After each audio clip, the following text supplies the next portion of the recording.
Others who are joining us via our social media platforms. I want to start by expressing in Barbados, St. Lucia, Hurricane Beryl. Beryl, as you know, following its traversing of the Eastern Caribbean chain, intensified to a Category 5 hurricane, and at this time it is forecast to impact Jamaica. In fact, it is impacting Jamaica at this time as a Category 4 system with some potential impact on the southern coast of Haiti and potentially later today in the Cayman Islands as well. So I want to provide you with information on the country status, and I must emphasize that assessments in all participating states are still ongoing, so this is very much an initial, very preliminary picture of what has happened. With respect to Barbados, we are aware that initial damage reports include over 40 homes being damaged, with numbers expected to rise as the damage assessment continues. We have also confirmed significant damage to the fishing sector, as well as coastal infrastructure, particularly along the south coast of the island. It is reported that over 200 boats were damaged, and there were partial road obstructions due to debris as well as fallen trees. The damage assessments, of course, will give us a full understanding of the extent of the impact and will also guide recovery. With respect to St. Lucia, significant damage was experienced in the southern section of St. Lucia, specifically in the area of Soufriere, along the waterfront, and there were also reports of landslides as well as fallen trees. And St. Lucia has mobilized, as Barbados, its internal resources to treat the impact so far. With respect to Tobago, there were reports of damage across the Twin Islands state of Trinidad and Tobago, reports of power outages as well as water disruption on Tobago, and temporary blocked roadways on both islands. Dominica indicated that there was minimal damage. So at this time, we, of course, are awaiting the details of the damage assessment from those participating states. So let us look more specifically at St. Vincent and the Grenadines at the preliminary assessments. And I will look at these island by island. So with respect to Canouan, which has a total population of approximately 12,600 persons, we know that 100% of that population was affected. There is an estimated 90% of the houses that were damaged, either extensively or destroyed. The police station in Charlestown is also known to have lost its roof. In terms of access, the runway has been cleared, and we've confirmed through an aerial recce that the surface of that runway is intact and it is usable. With respect to Union Island, which has a total population of 3,000, the full population was also affected by Beryl. There's been extensive damage to the island. An estimated 98% of the buildings, including houses, the airport building, have been badly damaged or destroyed. The control tower of the airport was also destroyed, and the hospital roof was also destroyed. The power plant at building on Union Island has received significant damage, and approximately 30% of the solar photovoltaic panels at the solar farm have also been damaged or destroyed. We are aware through indications from the Honorable Prime Minister that facility is being made for those persons who wish to do so to be evacuated using the fast ferry. With respect to Meru, The total population of approximately 300 persons was also affected. 90% of the housing stock and buildings have been damaged or destroyed. Palm Island, the resort on Palm Island has been significantly damaged, and the desalination plant has also been significantly damaged. Beckway has reported fared somewhat better. Initial estimates are about 10% of the houses and buildings suffering roof damage. We've confirmed that the airport buildings and runway are still very much usable. And with respect to Mustique, the airport also is in good condition, as well as the jetty, which has suffered very minimal damage. So those islands appear to have fared much better. With respect to Petite Martinique, there's an estimated 80% of the houses and buildings on that island which were extensively damaged or destroyed. So, colleagues, the overall picture with respect to the Grenadine Islands is quite significant, severe, and of course the focus at this time is on the population, which has been significantly impacted. They're also exposed, so there are considerations related to urgent shelter for those persons.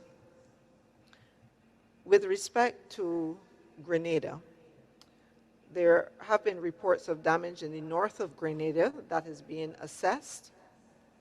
Carriacou, one of the Grenadine Islands with a population of approximately 6,081. The total population has also been affected, so shelter is a significant consideration here as well.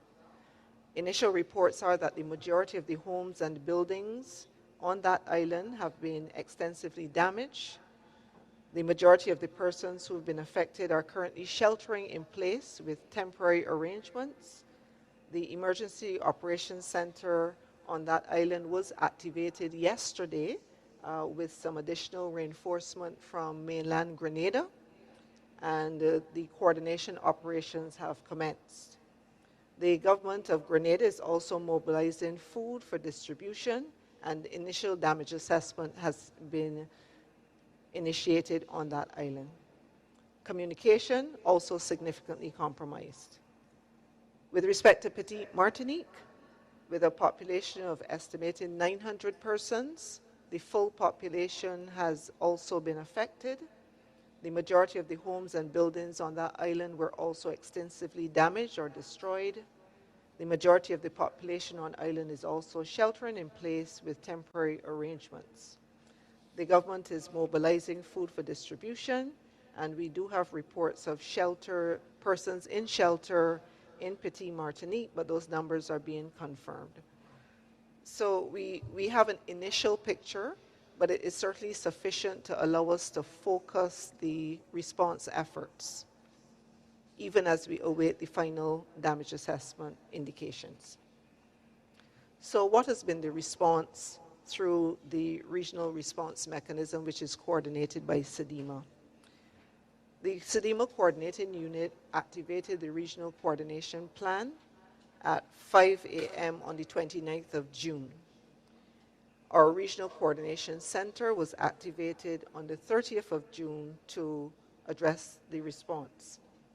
There was an emergency meeting of the heads of government of CARICOM yesterday on the 2nd of July to discuss and make provision for how the community will be supporting its neighbors who have been impacted, and I want to express my thanks to the heads of government of the community for their support. With respect to regional coordination, CDEMA has convened to date 4 meetings of the Caribbean Development Partner Group, which pulls together our participating states, CARICOM Regional Response. I accompanied Ms. Michelle Forbes, the Director of the National Emergency Management Organization of St. Vincent and the Grenadines, NEMO, on an aerial reconnaissance of St. Vincent and its Grenadines, as well as the Grenadines of Grenada yesterday. This mission was facilitated by the Regional Security System, and we want to thank the RSS for its continued support.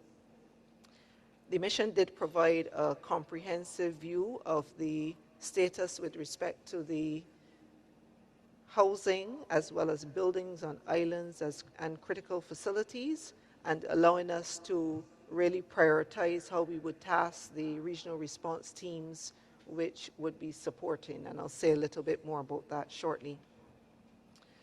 We have activated within the Regional Coordination Center a number of thematic groups, including the Relief and Logistics thematic group, and this group, co-chaired by CDEMA and the World Food Programme, are in the process of establishing a relief transshipment hub at Shed 1 of the Barbados port. A site visit was conducted, and we expect to commence those operations later today. We want to thank the World Food Programme for activating their arrangements with Massey Distribution, and we will be undertaking the packaging of food items to be distributed to families containing ready-to-eat foods given the situation on the ground, and both St. Vincent and the Grenadines and Grenada will benefit from this. We also want to thank the operators who have indicated a pledge of support to the hub, which include the Barbados Red Cross, the Rotary International, as well as the Duke of Edinburgh Award Scheme. We want to thank them for their support. With respect to emergency telecommunications, we have deployed a CARICOM emergency telecommunications team to St. Vincent and the Grenadines with telecommunications supplies, which include mobile communication systems comprising laptops, power supplies, Starlink satellite internet service, as well as solar power generators so that these can function independently. And a similar deployment will be made to Grenada to support its Grenadines. A rapid needs assessment team was deployed to St. Vincent and the Grenadines yesterday, and this was facilitated via the Guyana Defense Force Air Wing, and we want to express thanks to them and also to the regional security system for facilitation of that movement. The members of that rapid needs assessment team are very diverse, and I will try to highlight as I go through the various entities providing support in just a short while. We have also had significant support by the participating states of the CDEMA system, and we want to thank the national disaster coordinators of all of our participating states for rallying around their colleagues at this time. Antigua and Barbuda, in particular, has provided coordination of support out of Antigua. They have also provided a suite of relief items, ice, water, human resources in the form of search and rescue and security contingents, supporting the RSS efforts in that regard. They've supported the CARICOM disaster relief unit team, as well as other response personnel. The government of Barbados has facilitated through the access to the Bridgetown port for the purposes of the transshipment hub, and also provided human resources to the Rapid Needs Assessment Team. We want to thank the Coastal Zone Management Unit in that regard. The government of Guyana, in addition to providing 2 flights yesterday with relief items, provided air transport for the relief teams, 500 cots, 500 tarpaulins, as well as a quantity of plastic sheeting and medical support are also pledged, and arrangements are being made for the delivery of those items. The government of St. Kitts and Nevis has also provided relief items, supported the security contingent, the CARICOM Disaster Relief Unit membership, and have also offered additional technical support personnel. Trinidad and Tobago, the sub-regional focal point for the southern region of CDEMA, has dispatched relief items to the impacted states yesterday. We also have members from Trinidad and Tobago being deployed to support the Emergency Operations Center efforts in Carriacou and Petit Martinique, and they're scheduled to arrive in those islands today. And we also have had the support of the Air Guard of the Trinidad and Tobago Defense Force, undertaking a number of actions, including supporting aerial reconnaissance and the movement of personnel, and we want to thank them in that regard. 2 fast ferries have also been made available by the government of Trinidad and Tobago to support the transport of personnel and relief items. So as you can see, colleagues, the region has really been rallying, and we want to thank them. We also know that other CDEMA participating states are undertaking actions at this time to support our neighbors, and as that information comes to hand, we will ensure that it's also shared with the public. We do have a number of regional institutions as well supporting the efforts. The Caribbean Broadcasting Union supporting our rapid needs assessment team to ensure that we can get the story of what is happening with the persons in those territories available to you. The Caribbean Development Bank, which is providing personnel to support the rapid needs assessment team, as well as financial support to the regional response mechanism deployments. The Caribbean Institute for Meteorology and Hydrology has kept us fully abreast with respect to the scientific analysis as the tropical cyclone has evolved, and supported impact-based forecasting, informing the readiness actions in our states. CARICOM Impacts has been supporting on the security front. The CARICOM Private Sector Organization, CPSO, has been mobilizing efforts, particularly relief supplies out of Trinidad and Tobago. The Caribbean Public Health Agency, which has provided support to the Rapid Needs Assessment Team, as well as COWASA, which is the Caribbean Water and Wastewater Organization. We also have a number of United Nations organizations supporting our efforts, and there are many of these. The Food and Agriculture Organization is supporting. The International Organization for Migration has been supporting us here and leading the thematic group looking at shelter solutions for those persons who have been displaced. We have the Pan American Health Organization supporting us with respect to health efforts. The World Food Program has also been actively engaged as co-chairs of the Emergency Logistics and Relief Management Group. And the World Food Program is also supporting the consolidation of demands and available supplies through the use of the CARICOM logistics system in collaboration with the CDEMA team, and have also established a control tower for upstream and downstream logistics. I'd mentioned previously the activation of their arrangement for the provision of food supplies, and we really want to thank the World Food Program with respect to those efforts. Other UN organizations have pledged their support, and I want to express my thanks to the UN Resident Coordinator based here in Barbados, who has provided very sterling support with the co-chairing of the Caribbean Development Partner Group, Mr. Simon Springett, as well as the full UN family, who have pledged a number of items, and we anticipate activating those in days to come.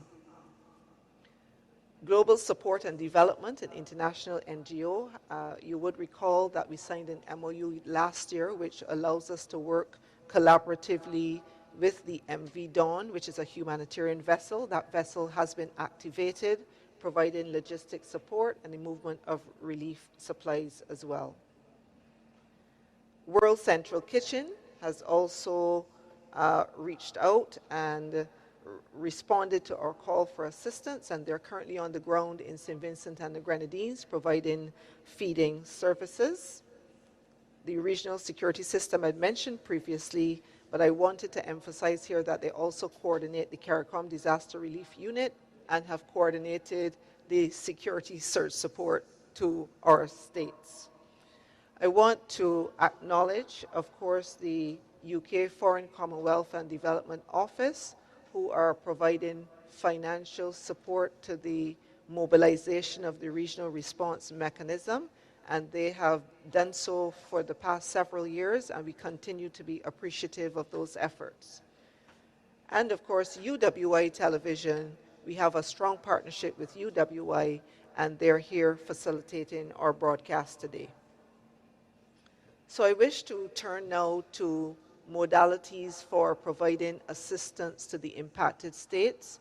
I know that as Caribbean people, we are close to our Caribbean brothers and sisters, and we want to assist.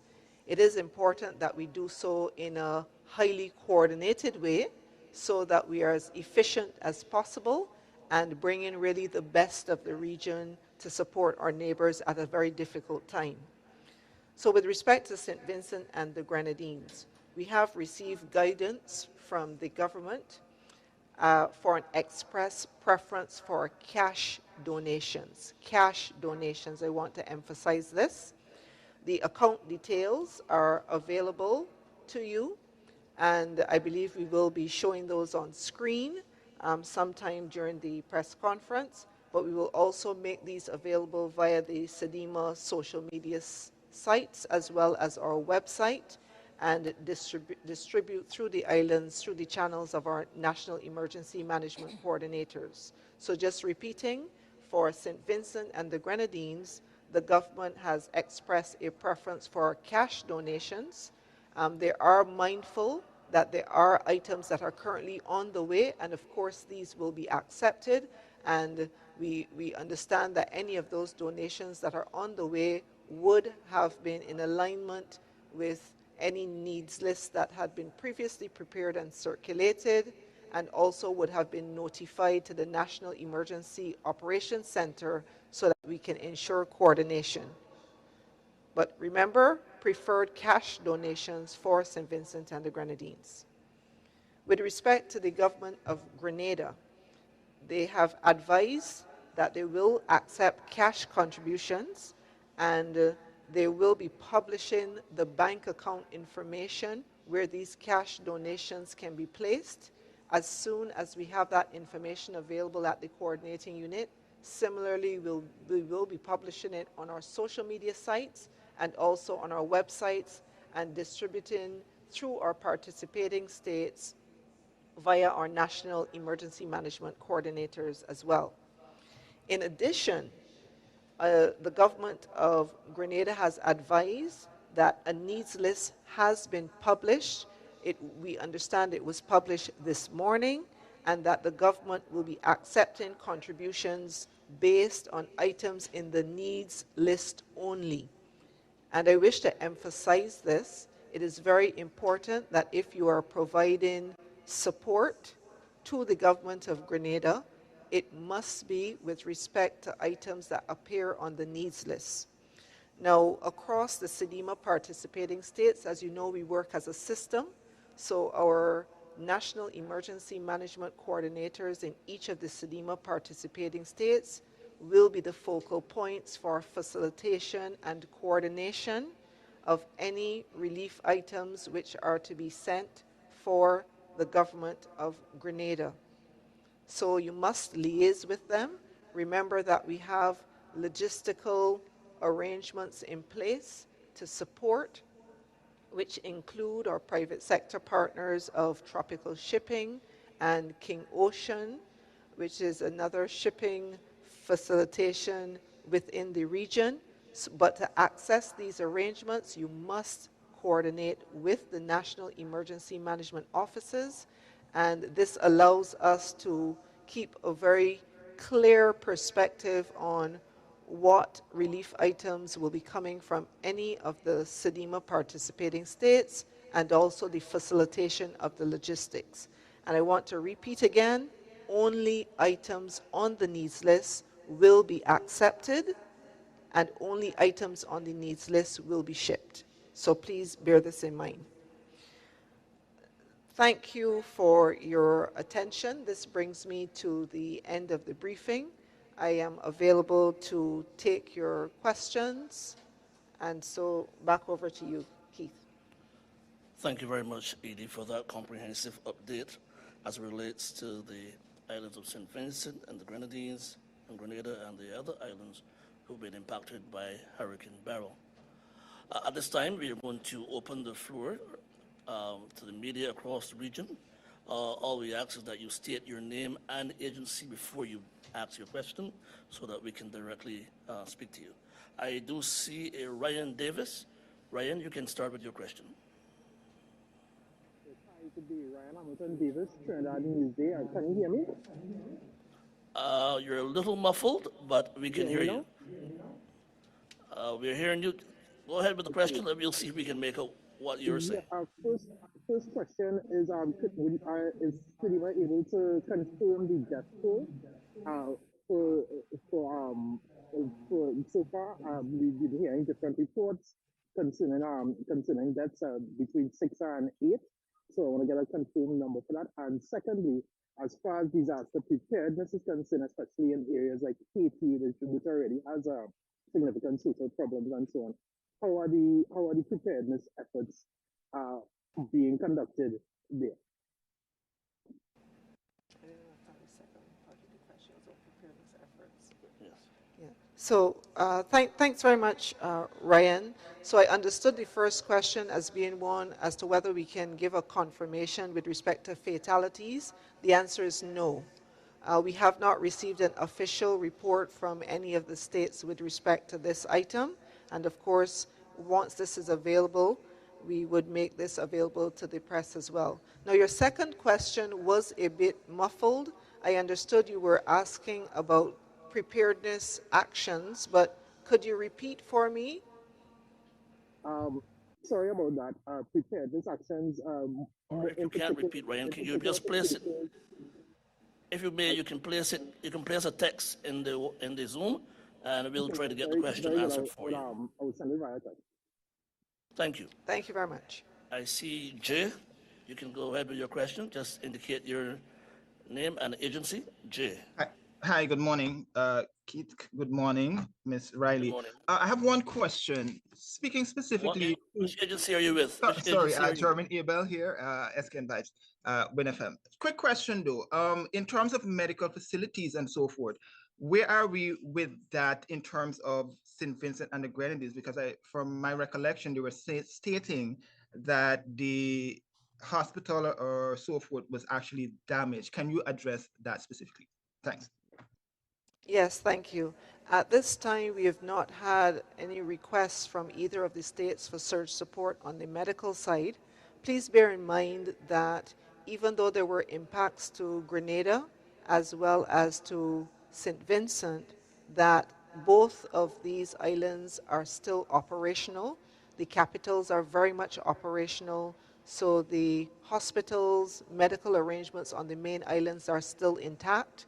We do know that there were medical personnel deployed from Grenada into the impact zone of Carriacou and Petit Martinique yesterday morning. But at this time, we have no specific requests for augmentation of the national level medical capabilities. Thank you, Jay, for your question. Dennis Chabral from Guyana. Please go Yes. ahead with your question. Good day, Dennis Shabrol, Caribbean News Desk and Demerara Waves. Can you say what preparations are currently being made at this moment to respond to the situations in Jamaica and the Cayman Islands? And secondly, why, after so many decades of preparedness, CDEMA and its previous organization have not found a way to ensure that there are adequate, secure telecommunications facilities to deal with situations like these? Here it is in 2024. We're seeing islands cut off from the rest of the Caribbean and the world because telecommunication systems have gone down. Why haven't you tried to fix this so immediately after the storm passes, you've got facilities that can be erected and communication started? Thank you very much, Dennis, for your question. So with respect to the preparedness actions for Jamaica and the Cayman Islands, so we have activated our regional response mechanism and it is on standby to support Jamaica. We were in discussions with Jamaica on the operational scenario that they were anticipating, including looking at matters of potential population to be affected, etc. So the arrangements are on standby, including the CARICOM Disaster Relief Unit, that's there. We are also looking at having appropriate surge support available for them as well. One of the things I want to draw the media's attention to is that this is quite a complex operation that is happening in the region. Many of you may be aware that we have 4 geographical subregions within CDEMA, which allow us to provide more effective response to our states.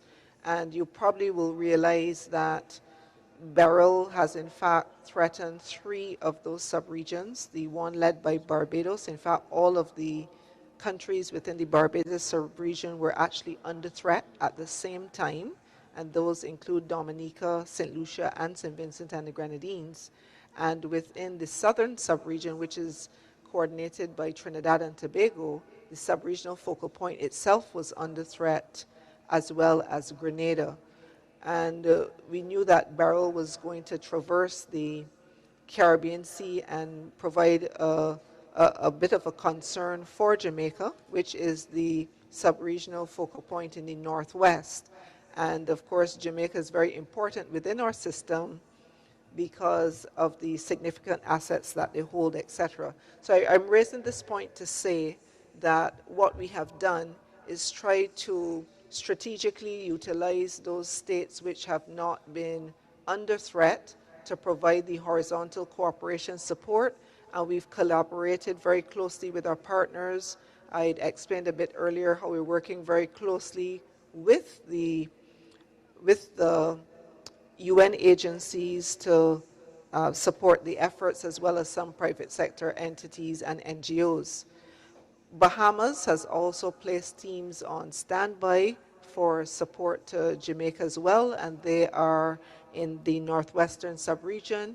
And we do have an arrangement with the international militaries that support our regional response mechanism through our multinational Caribbean cell, and that includes the militaries of the United States, Canada, France, the Kingdom of the Netherlands, and Canada. So they're also very much on standby and prepared to support.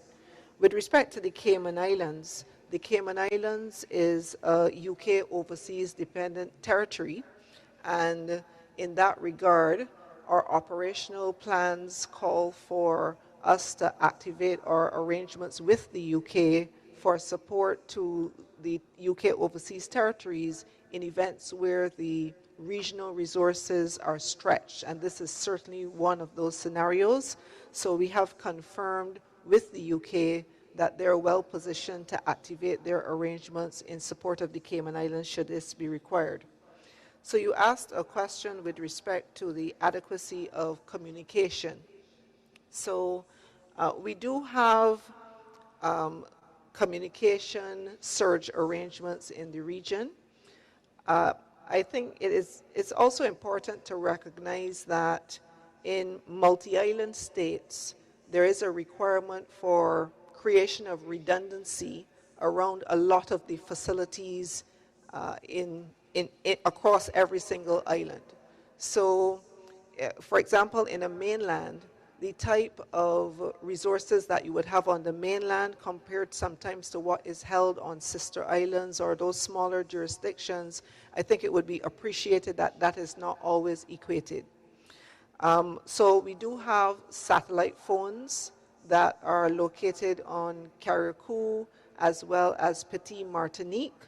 So once the system had cleared, they were able to make contact. It is not unusual, and particularly during the impact of a major hurricane. And remember that when Beryl passed through, it was a major Category 4 system when it passed through the Grenadine Islands. So catastrophic destruction is associated with hurricanes of that particular strength.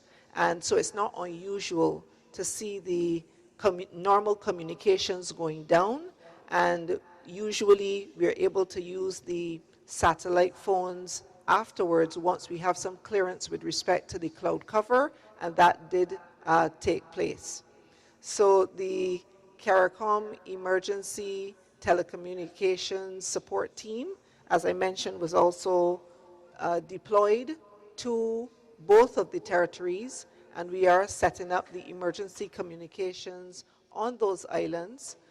So we are able to get telephone contact with those islands through the satellite phones which were already there, but what we are now putting in place, because the usual communication service providers understandably have gone down, and they're of course working to rectify that situation, but what we're working to do now is to boost the range of the communication connectivity on each of those islands. So the Starlinks, for example, will allow us to get sustained internet connectivity so that we can send information back and forth via email and WhatsApp also, to receive information now related to the relief management. So I hope that assists a bit. Thank you very much, Edie. We move to Berthany McDermott. Please go ahead with your question. Good morning, Berthany McDermott from R News Bahamas.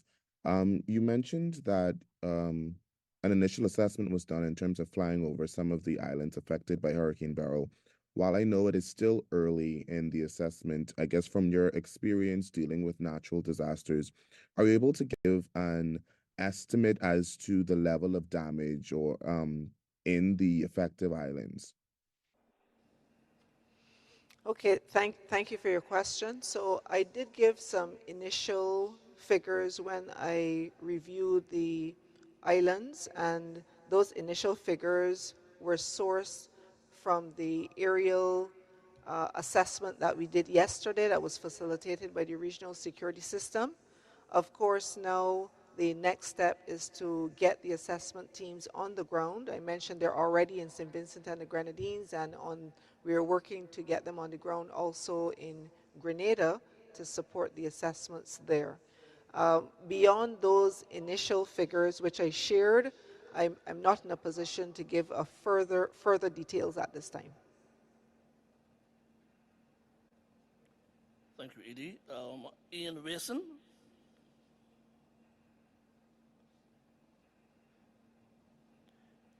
Hello, good morning. Good morning, Ian. Morning, Jesse Ramdale from CNC3 News.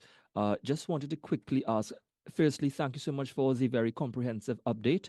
To you, ma'am, just wanted to find out, are plans being crafted at the moment, parallel, of course, to what is being done for affected regions, in light of the forecast weather systems that pose a threat to the territories which have already been decimated by Hurricane Beryl? We know that weather systems are looming behind.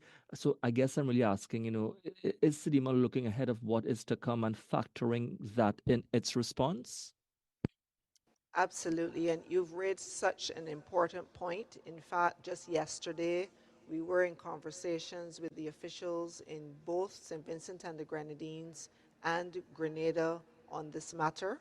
I know you would have recognized from the briefing that we have significant numbers in terms of the exposed population.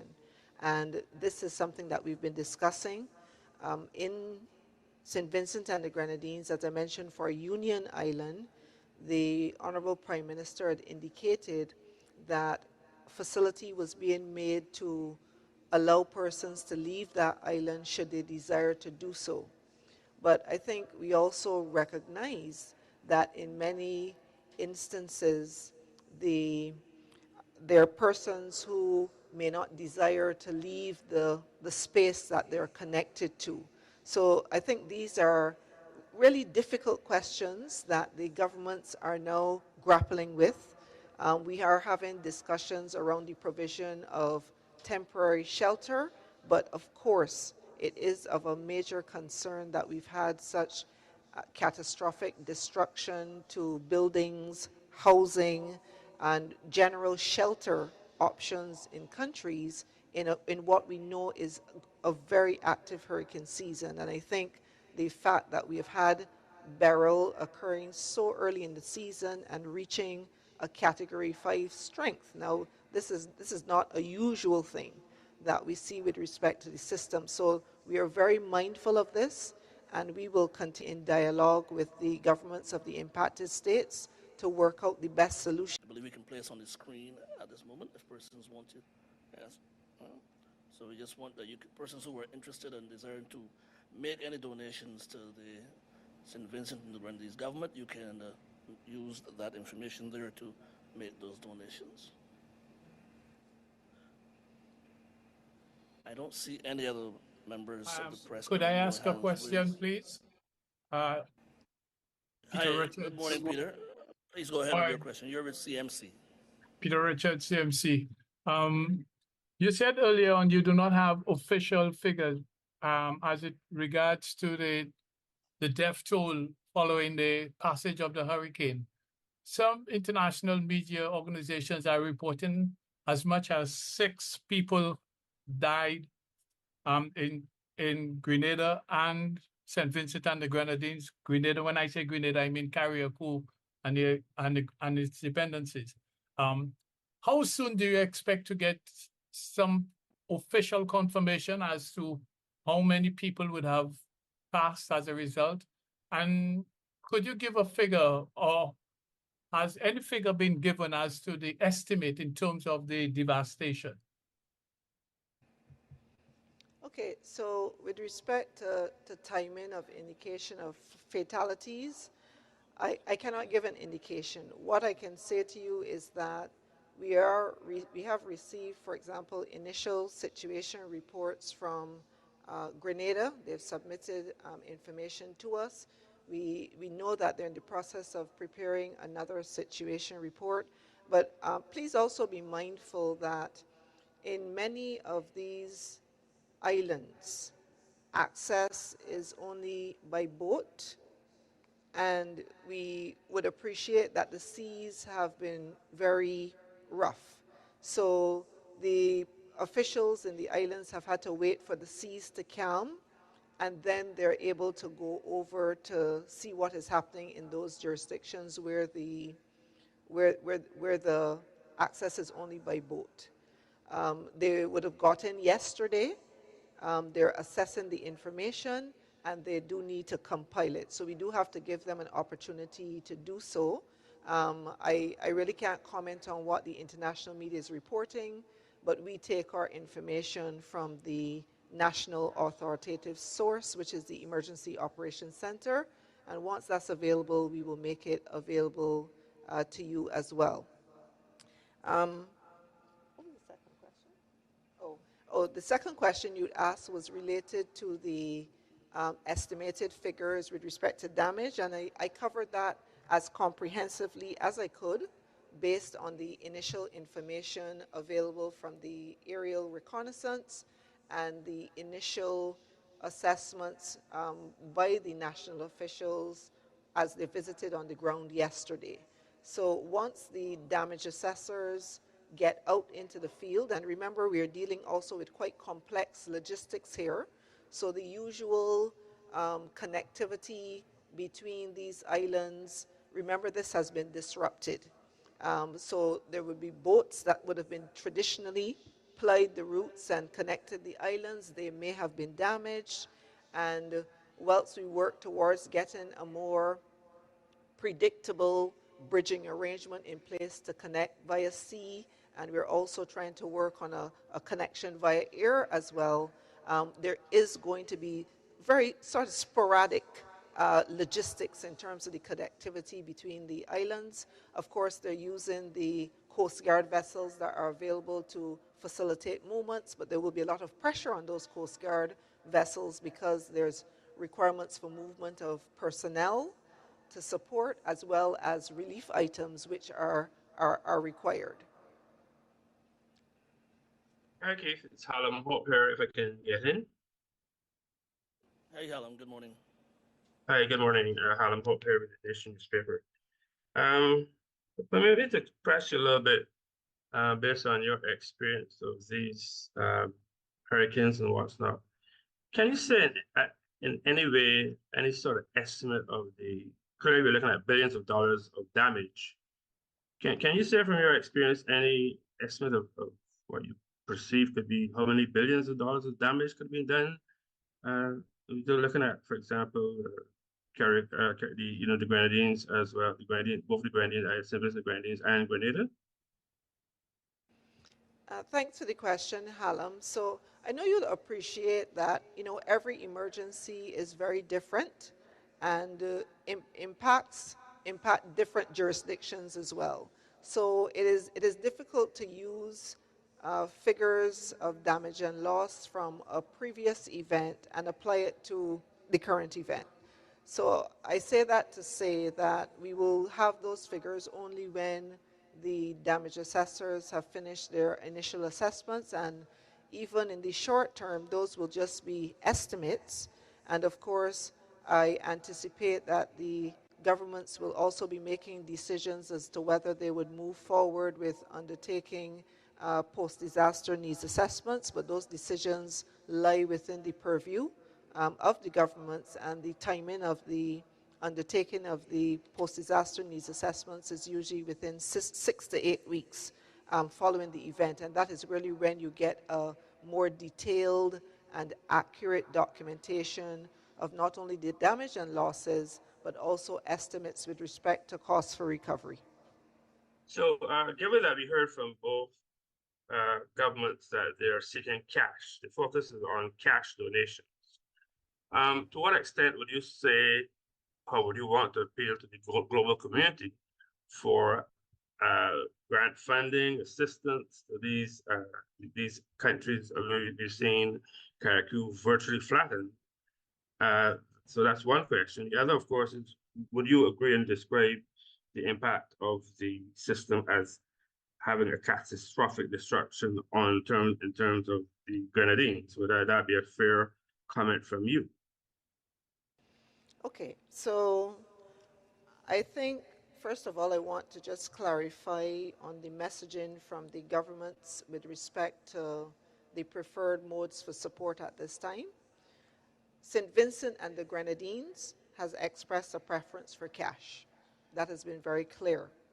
They've also indicated that they're, of course, welcoming any relief that is already underway, but right now there's a preference for cash donations. And I think you will appreciate that commerce is still operational in mainland St. Vincent and on Grenada. St. George's, Kingstown, things are operating, stores are open, you're able to purchase items. So one of the important considerations in any emergency is how do we ensure that we keep the economy of that country going in notwithstanding the situation. So one of the first things we want to ascertain is, can we do purchasing in country? And if the answer is yes, we move to cash contributions because we want to keep that economy going, and I think the reason for that would be understood by all. With respect to the government of Grenada, I just want to emphasize so that we have clarity on the message. The government of Grenada will accept cash contributions through a published bank account, and additionally, a needs list has been published, and the government will accept contributions based on items on that list. So I just want us to walk away with a common understanding of that. So with respect to the question that you raised then about what I understand you to be asking me about matters of the financing of the recovery. So this is really a matter, recovery is a matter that really sits within the purview of the countries themselves, and there will be arrangements from various entities in terms of what could potentially be on offer. I am aware that some of our regional partners, for example, the Caribbean Development Bank, has already indicated to us that they've started their reach outs to the governments of the states to have discussions around what type of facilities would be available to support, and I anticipate that they will be having similar discussions with other international financing organizations as well. So my question is, would you say, I mean, I've heard the media talk about devastation and all that sort of thing, but would you say that from your perspective that the hurricane has had a devastating and catastrophic effect on these Grenadine Islands? Would that be correct to say so? You were saying such? I would say, yeah, Hallam, I do apologize. I did miss that last part of your question. So the word catastrophic impact cannot be used as a broad brush. I think you have to look individually at the specific islands and the damage that was sustained at the level of the individual Grenadine islands.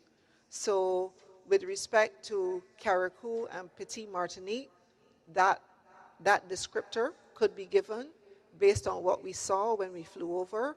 Also, it could be applied to Union Island, certainly for the St. Vincent Grenadines. From the flyover, it was clear that Union was the worst damage of all of the Grenadine Islands, but then you had very extensive impacts on Meru and Canouan as well. And as I didn't describe, you realize that there was then less to a lesser extent damage on Mustique as well as Grenadine Islands like Bequia. So I think it's very important in the media's reporting of the event that we really disaggregate the Grenadine Islands and ensure that in the reporting that we're very accurate with respect to which of the Grenadine Islands has sustained what type of damage. And I think this will be very important also for general communication in supporting the governments in the message that they are going to be bringing out around the damage as well.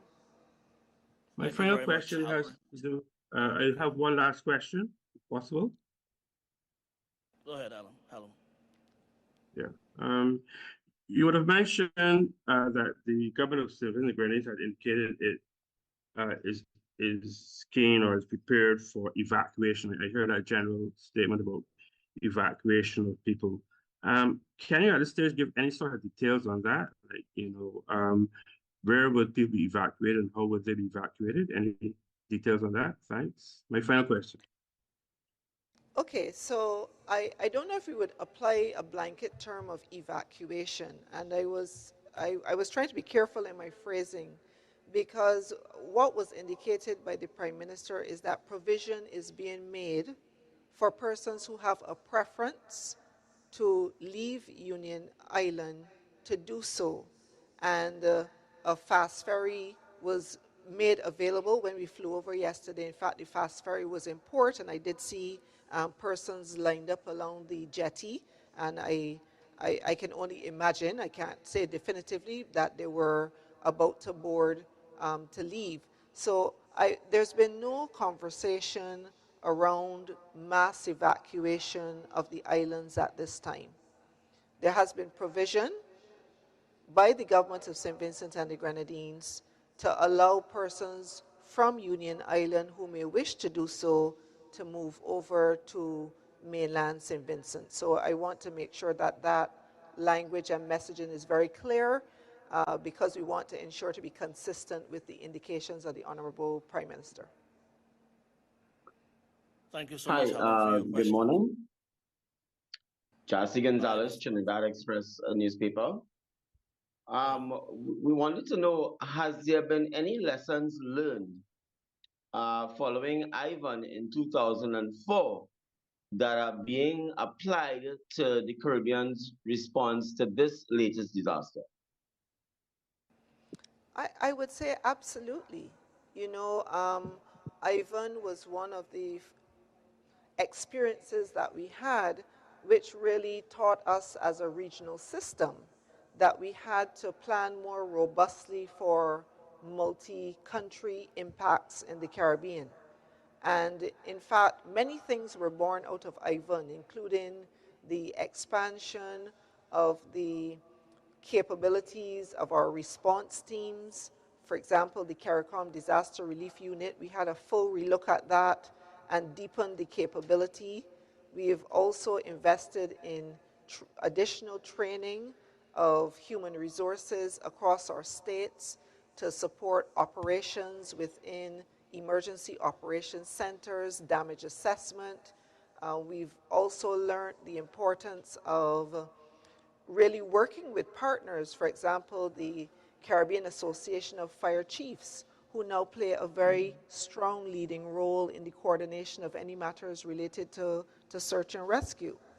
And you probably are also aware that the Caribbean Catastrophe Risk Insurance Facility, which is now the CRIF SPC, was born out of the Ivan experience. So there have been many lessons that have been learned, and we've sought to integrate them into the way that we are facilitating the responses for our states.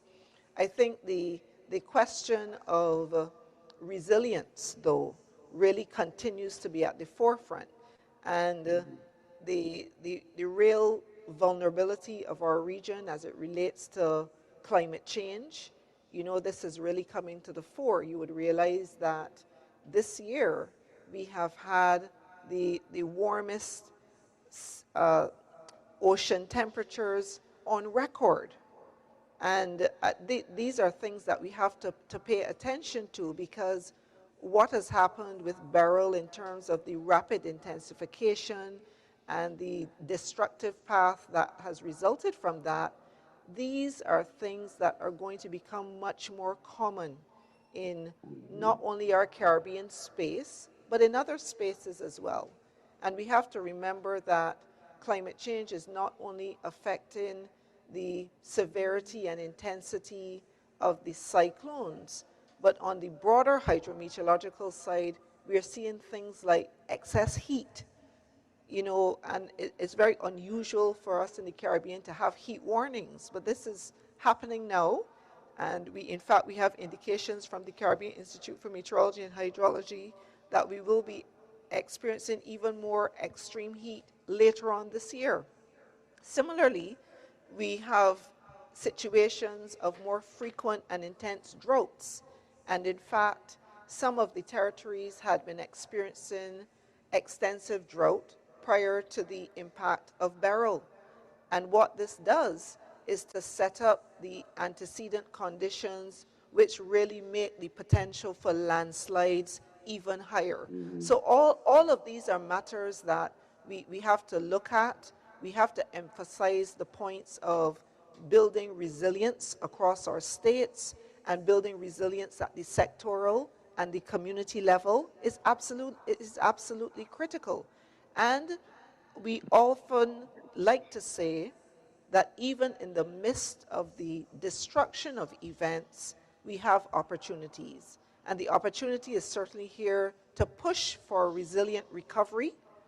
We are looking to, the governments of these territories are seeking now to rebuild much of the infrastructure on these islands, you know, in situations where you have airports or hospitals, which are rendered now in a situation where they cannot be used, and we have to potentially rebuild. There is an opportunity now to look at matters of design criteria so that we recognize we are looking at situations where catastrophic Category 5 systems are potentially going to come through the region with greater frequency. So this is the kind of criteria that we're using now to do our building, and also taking into account the fact that we have very multiple hazards that affect our region. So you need to look at things like earthquake, like flood.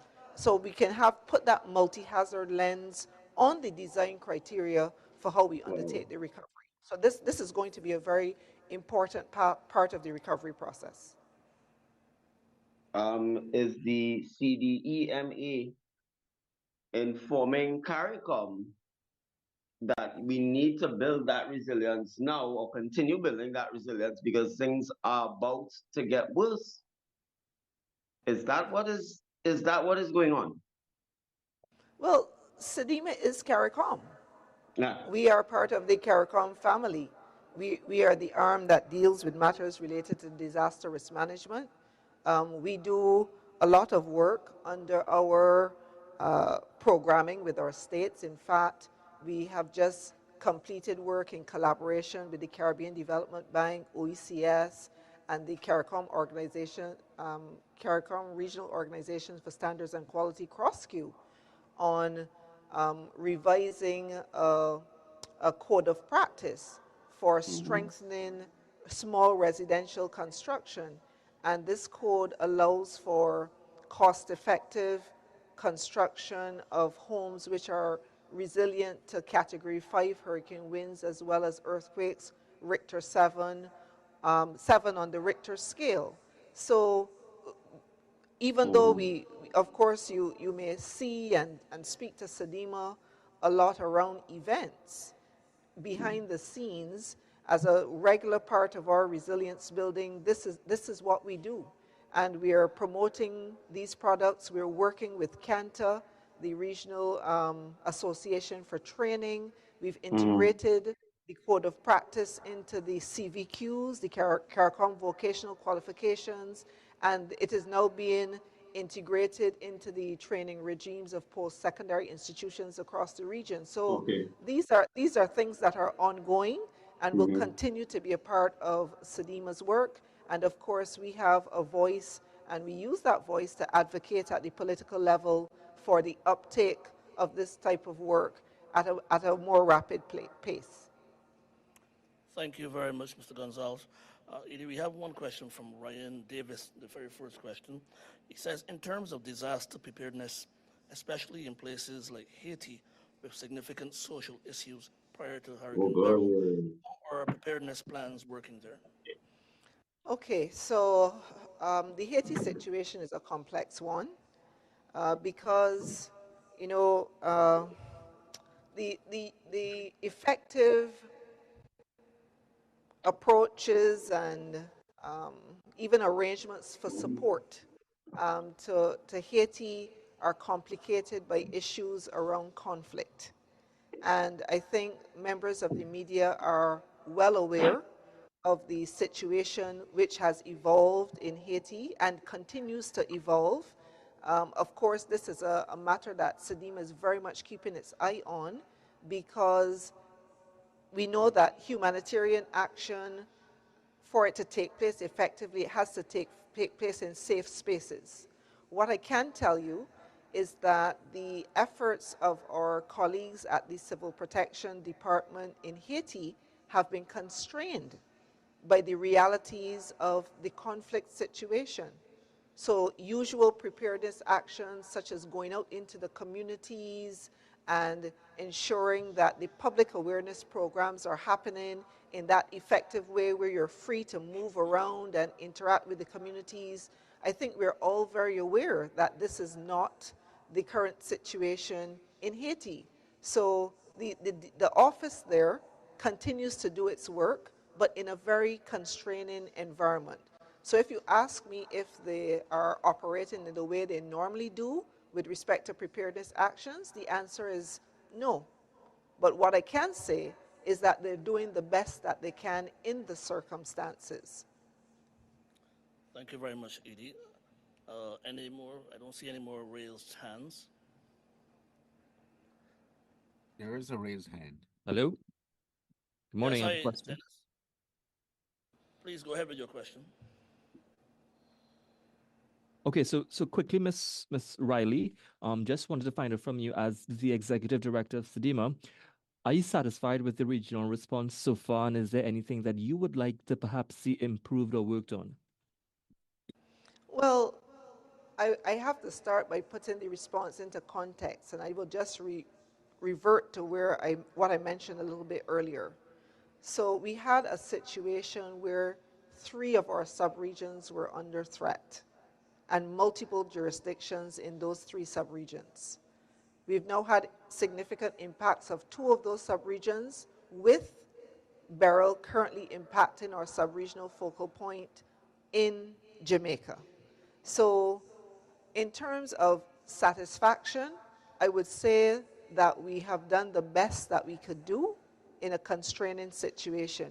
What I am very happy about is that as the system has passed, and as the critical states which were under threat are no longer under threat, and they've indicated that the level of impact is going to require a response, which is a level 1, which is basically a local level response, what we have seen is that the states have been recommitting to executing their functions as sub-regional focal points. And this has certainly been the case with Trinidad and Tobago. So for example, we're going to be deploying personnel out of Trinidad and Tobago to support the CARICOM disaster relief unit, similarly now out of Barbados. So what we have to do in these situations is that we have to be agile.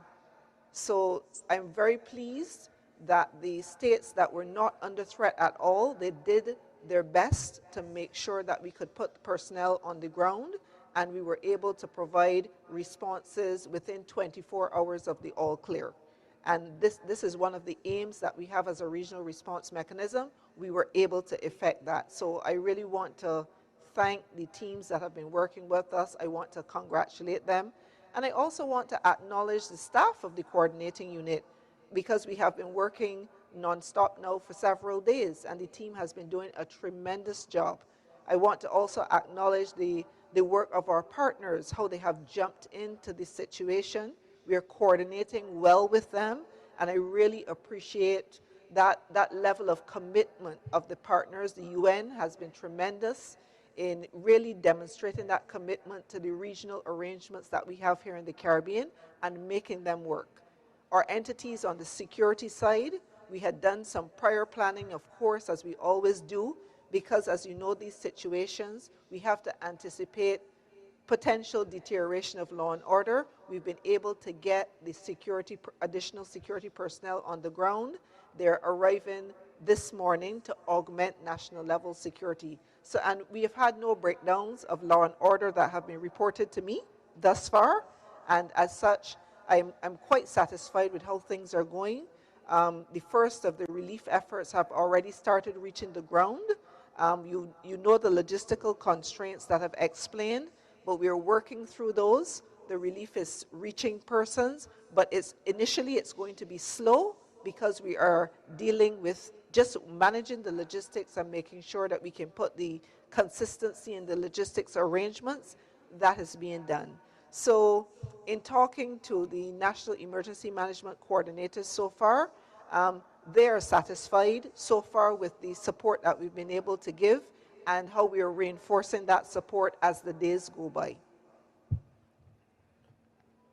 Thank you very much, Executive Director Riley. Members of the media, I want to thank you so much for I your have a patience. I know question. over the last few days. Another question. Is there a Yes. question there from Dennis? Do you have a question? Yes, I just wanted to get it clear. I know it's early days yet for the hurricane season. Really and truly, in light of what is happening in Haiti, is CDEMA prepared to coordinate with authorities in Haiti to respond to the disaster? And secondly, if you'll permit, Ms. Riley, I know you have your official mechanisms in place that you have to abide by your procedures, but in future, we like to see at least some preliminary information coming out from CDEMA, so at least we get a fairly early, accurate picture of what is happening rather than waiting 2 to 3 days after. Okay, so, well, let me address that one directly. So one of the things that we have to recognize is that even though the system was moving quickly, it was quite a big system. And we have to allow the system to clear the area. It's very important because one of the first rules with respect to humanitarian assistance is that you need to ensure the safety of those persons delivering the humanitarian assistance. We also had a situation where the Grenadine Islands, we have to look at the logistics and access to those islands. So some of them have airstrips. Some of them, the airstrips are very short. So this means that certain size aircraft cannot land there. It is restricted to very, very small aircraft. In addition, I'd mentioned that some of those islands you can only access by boat. You can only access by boat. What happens to the seas when you have a Category 4, any catastrophic level system coming through, is that you get significant disturbance of the seas. So you would note, for example, that the meteorological services would put out marine craft advisories, advising persons not to venture out to sea until the seas have actually calmed. And sometimes it can take 12 to 15 hours for seas to calm. So we provide the information to you as quickly as we can, but it is also important to recognize that we can only provide information to you that we're able to obtain, and we can only obtain that information if we're able to get into the spaces that have been impacted. So I fully appreciate the appetite of the media for getting the information as quickly as possible. And at CDEMA, we have that appetite too, because information powers the work of the regional response mechanism. It is how we make the decisions as to what individual countries may or may not require and the timing with which that takes place. So the desire for timely information, it is absolutely all around. We do have to recognize the particular scenario that we are working with here, and we are working to make sure we can get the information to you as quickly as possible. We'd had a discussion yesterday because the national authorities were just getting to go in yesterday. We were not going to get information back until late yesterday evening when they returned, which we did. And of course, we scheduled, with the support of our comms specialists here, a media briefing as soon as we could afterwards, which is why we scheduled it for this morning, so you could get that information immediately. It was coming in all last night up to very late hours. So I hope we can continue to work collaboratively with a full understanding of the context within which these operations are taking place. Thank you very much, Ms. Riley. You picked the words right out of my mouth that I would have said to Dennis. We want to be able to always give you accurate information.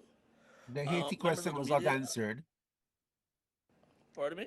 The question on Haiti and whether the situation in Haiti is prohibiting CDEMA from coordinating in a big way should disaster strike there, given the fact the storm season is way down into November.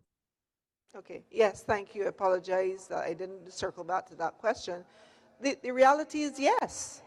As I said, anytime we are launching a humanitarian response, the first concern is safety. Haiti has a real conflict situation which is being managed. So at this time, we would have to really have very deep conversations with our colleagues in Haiti to understand the situation on the ground, and we would need to guarantee the safety of personnel who could be deployed in a situation there is difficult.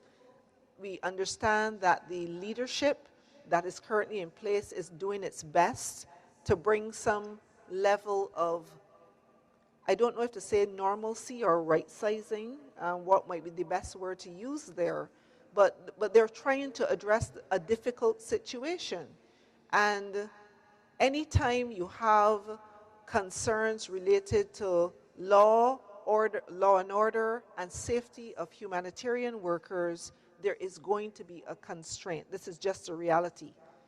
But what I would say is that to the extent possible, if something should happen in Haiti, we would do our best. But at the forefront always is that we have to ensure the safety. We have to ensure the safety of the humanitarian workers. Any further questions, Dennis? No, thank you. That's okay. Okay. Thank you very much, everybody, members of the media across the region. Thank you for your questions, and thank you for being so patient. As indicated by our executive director, as information increases, as we get more information, we'll be able to keep you updated. We do have a WhatsApp group with members of the media from across the region, and we're able to keep you updated. The information right now at this stage is still slim, but we certainly will keep you informed as to when we have more information to share with the members of the media and the public. I want to thank Ms. Briley for being so accessible and making herself available to update the region. And I just want to remind you of the information regarding the needs list in Grenada.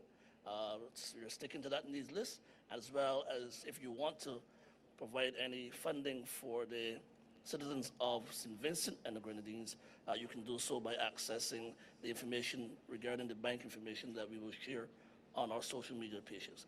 I want to thank you very much for being here this morning with us, sharing the information, and we will continue to keep you updated across the region as things progress. Have a good day. Thank you.